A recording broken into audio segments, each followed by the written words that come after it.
Most people will spend their entire life working for money. I spent mine making money work for me. There is a difference between those two sentences worth exactly $1 billion. My name is John D. Rockefeller. I was born with nothing. I died with everything. And the single mechanism that built the largest private fortune in human history was not oil, was not strategy, was not ruthlessness. It was one mathematical principle that every person alive has access to and almost nobody uses correctly. Today, I am going to show you exactly what that principle is, how I used it, and precisely why you are currently leaving the most powerful wealth-building force ever discovered completely untouched. Subscribe to the Rockefeller Vault, then do not move. Because what I am about to tell you in the next 7 minutes will make every financial decision you have ever made look completely different. Here is the principle. Money that works produces more money. That more money works and produces even more money. That even more money works and produces still more. Forever. Without stopping, without tiring, without needing anything from you except one thing: time. That is compounding. Not complicated, not mysterious, just relentless. But here is what nobody tells you about compounding. It is not really about money at all. Money is just the most visible version of it. The real secret, the version that built $1 billion, is that compounding works on everything simultaneously. Your money compounds, your knowledge compounds, your reputation compounds, your discipline compounds. And when all four are running at the same time, pointed in the same direction, the result is not arithmetic. It is a force of nature. I did not just compound my dollars. I compounded myself every single day for 60 years. And the world had never seen anything like what that produced. Let me take you back to 1855. I was 16 years old. My first real job, assistant bookkeeper, a small trading firm in Cleveland. My salary was 50 cents a day, $6 a month. The other young men I worked with, good men, hard-working men, spent everything they earned. Every Friday the wages came in. By Monday the wages were gone. Food, drink, new boots, small pleasures that disappeared by Tuesday morning. I do not judge them. The temptation was real. We were young and poor, and the world felt large and promising. But I had seen my mother's face at a kitchen table with bills she could not pay. And that face was burned into me like a brand. So I made a different choice. From my very first paycheck, I took 10 cents from every 50 cents I earned and put it to work immediately. Not into savings, into work. A small loan to a local farmer with interest attached, a modest stake in a neighbor's small business, anything that would produce more than it cost me. Anything that would make that 10 cents wake up the next morning and earn. Within the first year, that 10 cents became 12 cents, became 15 cents, became 20. Slow, barely visible, almost meaningless. But I want you to understand something about that almost meaningless early growth. That was not failure. That was foundation. Every empire that has ever been built was invisible during the years it mattered most. The oak tree looks like nothing for years before it looks like everything. I knew this, not because I was wise, because I was desperate. And desperate men pay closer attention than comfortable ones. By the time I was 21, my invested capital was producing returns that rivaled my salary. I was earning money twice, once with my labor, once with my money. Most men only ever earn once.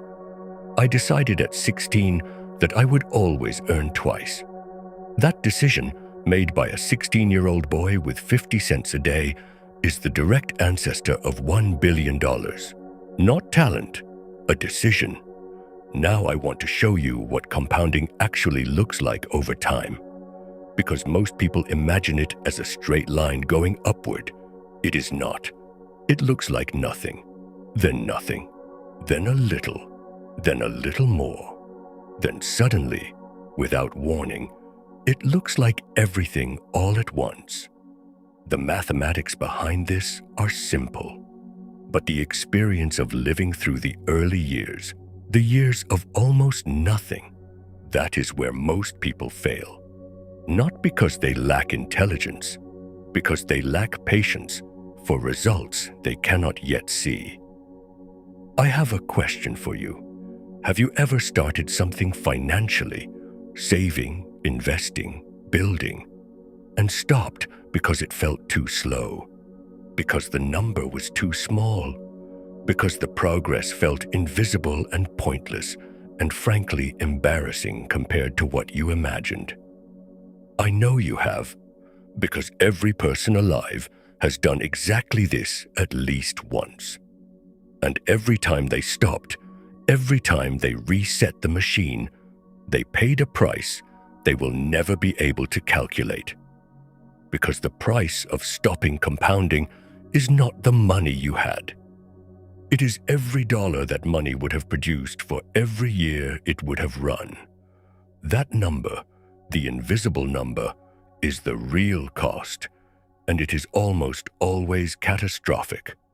I never stopped, not once, not in 60 years. When the market panicked in 1873, I kept the machine running. When competitors collapsed around me in 1893, I kept the machine running. When the government came after Standard Oil with the full force of federal law in 1911, they broke my company into 34 pieces. And every single piece compounded independently and made me richer than I was before they touched me. You cannot stop a machine that has been running long enough. It has too much momentum, too much mass. The only way to stop compounding is to stop it yourself. And I refused, every single day, for 60 years. I refused. Here is where this becomes real for you. Right now, today, you have money somewhere. A pension, a savings account, a 401k, or an ISA, or a brokerage account with a number that goes up and down while you try not to watch it. And I want to ask you one direct question. Is that money compounding, or is it sitting? Because there is a canyon between those two words. Money that sits loses value every single year to inflation. Slowly, quietly, like water evaporating from a glass you forgot you left on the counter. Money that compounds grows every year. Slowly at first, then faster than you thought possible. The same dollar, two completely different futures, depending entirely on one decision you make right now. Let me give you the practical version of everything I just told you. 3 rules. The rules I followed from 16 years old until the day I died. Rule 1. Every dollar you earn has one job before it is allowed to do anything else. That job is to produce another dollar. Before you spend, before you enjoy, before you reward yourself for working hard, the dollar works first. Always, without exception. This is not punishment. This is the sequence. Get the sequence right, and everything that follows takes care of itself. Get it wrong, and no amount of income will ever be enough. Rule 2. Never reset the machine voluntarily.